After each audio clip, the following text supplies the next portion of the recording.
ఎక్కడ ఏ బ్యాంకుకు వెళ్ళి అప్పు పెట్టినా నువ్వు బిల్డరు, నీకు అప్పు ఇవ్వమన్నారట. ఒకప్పుడు బిల్డర్ అంటే లైన్లు కట్టి క్యూలు కట్టి అప్పులు ఇచ్చిన బ్యాంకులు 14 నెలల కాంగ్రెస్ ప్రభుత్వ పరిపాలన పుణ్యమాని బిల్డర్ అంటే అప్పు పుట్టని పరిస్థితి వచ్చింది. భార్య పేరు మీద లోన్ ట్రై చేశారట. పాపం కో అప్లికెంట్గా భర్త పేరుంటే నీ భర్త బిల్డరు, నీకు లోన్ ఇయ్యము అన్నారట.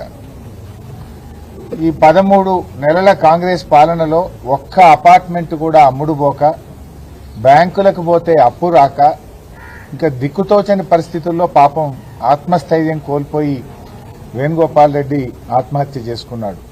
నిజంగా యువ బిల్డర్, ఇప్పుడిప్పుడే పైకి వస్తా ఉన్నాడు. 39 సంవత్సరాల వయసు. పాపం 5 సంవత్సరాల చిన్న పాప, పసిపాప ఉంది ఆయనకు. ఆ అమ్మాయి రాత్రంతా నాన్న నాన్న అని నిద్రలో ఏడుస్తూ ఉంది అని ఆ తల్లి రోధిస్తూ ఉంటే హృదయం ద్రవించిపోతా ఉంది. ఇప్పటికైనా రేవంత్ రెడ్డి కళ్ళు తెరవాలి. నిజంగా వాళ్ళ కుటుంబ సభ్యులు మాట్లాడుతూ గొప్ప మాట అన్నారు. మా వాడి ప్రాణం పోయింది, ఇంకా మిగతా ప్రాణాలు పోకముందైనా ఇప్పటికైనా రేవంత్ రెడ్డి కళ్ళు తెరిచి మరిన్ని ప్రాణాలు పోకుండా చూడండి అని ఆ కుటుంబ సభ్యులు మాట్లాడుతూ ఉన్నారు. ఇవాళ రాష్ట్రంలో ఏమైపోయిందంటే 14 నెలల కాంగ్రెస్ పాలనలో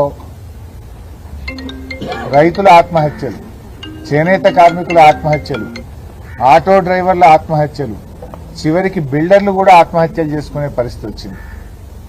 10 ఏళ్ల బీఆర్ఎస్ పాలనలో నిర్మాణ రంగానికి మన రాష్ట్రం, మన హైదరాబాద్ స్వర్గధామంగా ఉండే. అంటే రియల్ ఎస్టేట్ రంగం అద్భుతంగా 10 ఏళ్లు వృద్ధిలో నడిచింది. లక్షలాది మంది దాని మీద బ్రతికారు. కానీ కాంగ్రెస్ పాలనలో అనాలోచిత నిర్ణయాలు. ఒకసారి ఎప్పుడో ప్రెస్ మీట్లో మాట్లాడుతూ ఉంటే రేవంత్ రెడ్డి గారు, నేను రియల్ ఎస్టేట్ నుంచి వచ్చినా నాకే రియల్ ఎస్టేట్ గురించి చెప్తావా అని ఉల్టా దబాయించాడు. కానీ ఏమైపోయింది ఇవాళ రియల్ ఎస్టేట్ రంగం? ఇప్పటికైనా రేవంత్ రెడ్డి గారు బేషిజాలకు పోకుండా ఈ హైడ్రా దుకాణాలు బంద్ చేయండి. వాళ్ళ ఆయన భార్య చెప్తా ఉంది, హైడ్రా వల్లనే ఎవరొచ్చి ఫ్లాట్లు చూడడము వెళ్ళిపోవడం. వాస్తవానికి ఆయన నిర్మిస్తున్నటువంటి అపార్ట్మెంట్లో హైడ్రా సమస్య కానీ ఎటువంటి ఇబ్బంది లేదు. కానీ ప్రజలు భయభ్రాంతులకు లోనవుతా ఉన్నారు. వచ్చి చూసిన వాళ్ళు ఎవరు కూడా ఫ్లాట్లు కొనడానికి ముందుకు రాకపోవడం, 13-14 నెలల్లో ఒక్క ఫ్లాట్ కూడా అమ్మకపోవడం, చేసిన అప్పులకు మిత్తిలు కట్టలేకపోవడం, బ్యాంకుల్లో లోన్లు రాకపోవడం, భవిష్యత్తు ఆగమ్య గోచరంగా ఉండడం, ఇప్పట్లో ఈ రంగం బాగుపడుతుందా, నా అపార్ట్మెంట్ అమ్ముతుందా అనే నమ్మకం ఆయన కుదరకపోవడం వల్ల చివరికి ప్రాణాల మీదకి వచ్చింది.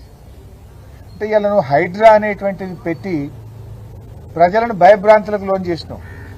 ఇలా విదేశాల్లో ఉండే, అమెరికాలో ఉండే వాళ్ళు, ఇతర దేశాల్లో ఉండే వాళ్ళు హైదరాబాద్లో అపార్ట్మెంట్ కొనాలంటే ఏమో హైడ్రా ఉందట అని వెనక ముందు అయిపోతున్నారు, ఆగిపోతున్నారు. ఉత్తర భారతదేశం నుంచి వచ్చే వాళ్ళు, గ్రామీణ ప్రాంతం నుంచి, పల్లెల నుంచి ఎవరైనా హైదరాబాద్లో అపార్ట్మెంట్ కొనుక్కుందాం అనుకున్న వాళ్ళు ఏమో హైదరాబాద్లని ఊలగొడుతుందట, అంతా హైడ్రా నడుస్తుందట అనే భయంతో ఇతర రాష్ట్రాల వాళ్ళు కానీ జిల్లాల వాళ్ళు కూడా హైదరాబాద్లో పెట్టుబడులు పెట్టడానికి భయపడే పరిస్థితి వచ్చింది. ఇవాళ వేణుగోపాల్ రెడ్డి లాగా మరో చిన్న బిల్డర్లు పాపం కష్టపడి అప్పులు తెచ్చి 10 మందికి ఉపాధి కల్పిస్తూ తమ కాళ్ళ మీద తాము నిలబడుతున్నారు. ప్రభుత్వాన్ని1 రూపాయి అప్పడగలే, ప్రభుత్వాన్ని గ్రాంట్ అడగలే, వాళ్ళు బతుకుతూ 10 మందిని బతికిస్తా ఉన్నారు. ఇలా అటువంటి వాళ్లకు ప్రాణం మీద తెచ్చినావు నువ్వు అన్ని తప్పుడు నిర్ణయాలు. రాగానే హైడ్రా అంటివి, పర్మిషన్లున్న ఇండ్లు కూడా కూలగొట్టినావు కదా. తర్వాత హైకోర్టు మొట్టికాయలు వేసినాక, చేతులు గాలినాక ఆకులు పట్టుకున్నట్టు లేలే ఇప్పుడు పర్మిషన్లు ఉన్నాయి కూలగొట్ట అంటివి. కొట్టిన వాళ్ళ సంగతి ఏంది? ఇంకా కూడా రోజు టీవీ పెడితే ఆడ ఇల్లు కూలగొడుతుండ్రు, ఈడ ఇల్లు కూలగొడుతుండ్రు అంటే ఒక నెగటివ్ ఇమేజ్ ఇస్తా ఉన్నావు. దాంతో ఏమైపోయిందంటే ఆ పాజిటివ్ ఎన్విరాన్మెంటే రాష్ట్రంలో రాకుండా పోయింది. అటు మూసీలో పోతివి, పేదల ఇల్లు కూలగొట్టే ప్రయత్నం చేస్తుంది. రాగానే మెట్రో రైలు రద్దంటివి, ఫార్మాసిటీ రద్దంటివి, 10 గంటలకే హైదరాబాద్లో దుకాన్లు బంద్ చేయమంటివి. అన్ని ఆగమాగం నిర్ణయాలు, అనాలోచితమైన నిర్ణయాలు. దీని ద్వారా ఇలా ఆ పాజిటివిటీ అనేది రాష్ట్రంలో లోపించింది. ఇలా మార్కెట్ మొత్తం కూడా ఆగమైపోయింది. ఇవాళ జిల్లాల్లో కూడా అసలు ప్లాట్లు అమ్ముతలేవని, అపార్ట్మెంట్లు అమ్ముతలేవని, గేటెడ్ కమ్యూనిటీలు అమ్ముతలేవని, పిల్లల పెళ్లిళ్ళు ఉన్నాయి, పిల్లలు అమెరికా పోవాలి, ఏదైనా ఆపద పడ్డది, దవాఖాన ఉన్నది, అమ్ముకుందాం ఒక ప్లాట్ అంటే కూడా అమ్ముకోనటువంటి దయనీయమైన పరిస్థితి రాష్ట్రంలో వచ్చింది. 10 ఏళ్లలో కేసీఆర్ గారేమో హైదరాబాద్ అంటే దేశం మొత్తం హైదరాబాద్ దిక్కు చూసింది. ఉత్తర భారతదేశం వాళ్ళు వచ్చి హైదరాబాద్లో ఇన్వెస్ట్మెంట్ చేశారు. విదేశాల నుంచి హైదరాబాద్కి ఇన్వెస్ట్మెంట్స్ వచ్చాయి. కానీ మీరు వచ్చిన తర్వాత హైదరాబాద్ నుంచే బిల్డర్లు బెంగళూరు పోతున్నారు, బాంబే పోతున్నారు, నోయిడా పోతున్నారు. హైదరాబాద్ నుంచి బయటకు పోయే పరిస్థితి తెచ్చావు. మరి అలా ఈ వేణుగోపాల్ రెడ్డి గారి కుటుంబాన్ని ఎట్లా ఆదుకుంటారు? నేను ప్రభుత్వాన్ని మరి బిల్డర్స్ అసోసియేషన్ కూడా విజ్ఞప్తి చేస్తా ఉన్నా. ఇది మీ బాధ్యత కూడా. మీ తోటి బిల్డర్ చనిపోయినప్పుడు బిల్డర్స్ అసోసియేషన్ మొత్తం కూడా ఆ కుటుంబానికి అండగా నిలబడి ఆ చిన్న పాపను ఆ కుటుంబాన్ని నిలబెట్టాలని చెప్పి మన తెలంగాణ బిల్డర్స్ అసోసియేషన్స్ ను నేను కోరుతా ఉన్నా. ఇక 2 అసోసియేషన్స్ ఉన్నట్టున్నాయి. ఇద్దరు కూడా ముందుకు రావాలి, స్పందించాలి, ఈ కుటుంబాన్ని ఆదుకోవాలి. మరే బిల్డర్ కూడా ఇటువంటి పరిస్థితి రాకుండా అందరూ కలిసి ఈ సమస్యల్ని పరిష్కరించుకోవాల్సిన అవసరం ఉంది. రేవంత్ రెడ్డి గారు కూడా ఆత్మవిమర్శ చేసుకొని రియల్ ఎస్టేట్ అంటే నాకు బాగా తెలిసిన మాటల్లో చెప్పడం కాదు, మీరు వచ్చి వేణుగోపాల్ రెడ్డి గారి కుటుంబాన్ని పరామర్శించండి, ఆ ఫ్యామిలీ మెంబర్స్తో మాట్లాడండి, వాళ్ళకి ఏం కష్టం జరిగిందో అర్థం చేసుకోండి. ఇది మిగతా వారికి ఇలాంటి పరిస్థితి రాకుండా పరిస్థితిని చక్కబెట్టే ప్రయత్నం చేయండి. చిన్న చిన్న బిల్డర్లు ఉంటారు. బిల్డర్లు అంటే బడా బడా బిల్డర్లే కాదు, there are small people. Venugopal Reddy వాళ్ళు చాలా చిన్న వాళ్ళు ఉంటారు. అలాంటి వాళ్ళతో మీరు మాట్లాడండి. బిల్డర్స్ అనగానే పెద్ద పెద్ద కోటీశ్వర్లను పట్టుకొని ఆ 10 మందితో మాట్లాడితే అది బిల్డర్ల సమస్యలు కావు. చాలా మంది కూడా రెక్కాడితే డొక్కాడే వాళ్ళు స్వయం ఉపాధితో వాళ్ళ కాళ్ళ మీద వాళ్ళు నిలబడుతూ చిన్న చిన్న అపార్ట్మెంట్లో చిన్న చిన్న ఇండ్లు కడుతూ అమ్మే వాళ్ళు ఉంటారు. ఇలా వాళ్ళ పరిస్థితి దయనీయంగా ఉంది. ఆలోచించండి వాళ్ళ గురించి. హెచ్ఎండిఏలో అనుమతులు ఎందుకు ఆలస్యం అవుతున్నాయి? జీహెచ్ఎంసీలో అనుమతులు ఎందుకు ఆలస్యం అవుతున్నాయి? అధికారుల వేధింపులు ఎందుకు పెరుగుతా ఉన్నాయి? పర్మిషన్లకు లంచాల పేరు వేధింపులు ఎందుకు ఎక్కువైతా ఉన్నాయి? యూసీలు రావాలంటే సంవత్సరాల తరబడి ఎందుకు వెయిట్ చేయాల్సి వస్తా ఉంది? మరి ఎందుకు ఈ పరిస్థితుల్లో ఇలాంటి పరిస్థితి వచ్చిందో? మీరే మున్సిపల్ మంత్రిగా ఉన్నారు, మీరే ముఖ్యమంత్రిగా ఉన్నారు.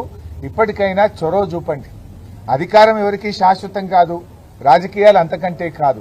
ప్రజలు ముఖ్యం, ప్రజల ప్రాణాలు ముఖ్యం.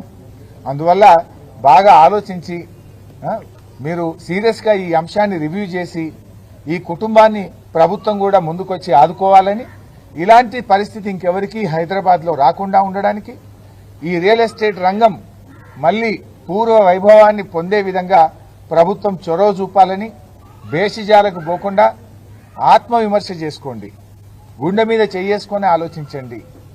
నిజంగా ఆయన భార్య, వాళ్ళ చెల్లెళ్ళు, వాళ్ళ తండ్రి గారు, వాళ్ళ మామగారు వాళ్ళందరి మాటలు వింటే ఆయన గత 3-4 నెలల నుంచి ఎంత క్షోభ అనుభవించాడు. చాలా నిజాయితీ పరుడని, చనిపోవడానికి కొద్ది గంటల ముందు ఆయనకున్న ఎల్ఐసిలో కట్టిన డబ్బు 18 లక్షలు తెచ్చి ఎవరెవరికి అప్పులు కట్టాలనో ఆ ఎల్ఐసి రద్దు చేసుకొని లైఫ్ ఇన్సూరెన్స్ ను ఆ 18 లక్షలు తెచ్చి కూడా అప్పుల వాళ్ళకి కడుతూ చనిపోయాడు. అంటే ఆయన ఎంత నిజాయితీ పరుడో ఆలోచించండి. చివరికి ఆ కుటుంబానికి ఎల్ఐసి కూడా లేదు, బీమా కూడా లేదు, ఆ కుటుంబాన్ని ఆదుకునే పరిస్థితి కూడా లేదు. అంటే ఆయన ఒక నిజాయితీ పరుడు, ఆత్మగౌరవం కలిగిన వాడు కనుక ఇంకా 10 మందిలో అవమానం పాలు కాకూడదు, 10 మందిలో నా గౌరవం పోతే తట్టుకోలేక చివరికి అప్పుల వాళ్లకు ఎల్ఐసి రద్దు చేసి అప్పులు కట్టి ఆత్మహత్య చేసుకున్నాడు. ఆత్మహత్య పరిష్కారం కాదు. నిజానికి 5 సంవత్సరాల పాప ఉంది. ఎవరు కూడా ఆత్మహత్యలు చేసుకోకూడదు. ఆత్మహత్యలు పరిష్కారాన్ని ఇవ్వవు. నిజానికి నీ కుటుంబ సభ్యులను ఇంకా బాధ పెడతాయి. ఎవరైనా ధైర్యంగా ఎదుర్కోవాలి. దురదృష్టం ఏంటంటే ఈ ప్రభుత్వం 13 నెలల్లో మారకపోతుందా అని చూశాడు. రోజు రోజుకు పరిస్థితి దిగజారుతా ఉంది. ఇంకా భవిష్యత్తు ఆగమ్య గోచరంగా కనబడి చివరికి తన ప్రాణాలు తీసుకున్నటువంటి పరిస్థితి. బీఆర్ఎస్ పార్టీ పక్షాన తప్పకుండా ఆ కుటుంబాన్ని కాపాడుకుంటాం. ఆ కుటుంబానికి అండగా నిలబడి మా వంతుగా మా స్థానిక శాసనసభ్యులు పార్టీ తరఫున కూడా ఆ కుటుంబానికి సహాయాన్ని అందిస్తాం. భవిష్యత్తులో ఆ కుటుంబాన్ని నిలబెట్టడానికి అన్ని రకాలుగా మేము ప్రయత్నం చేస్తాం.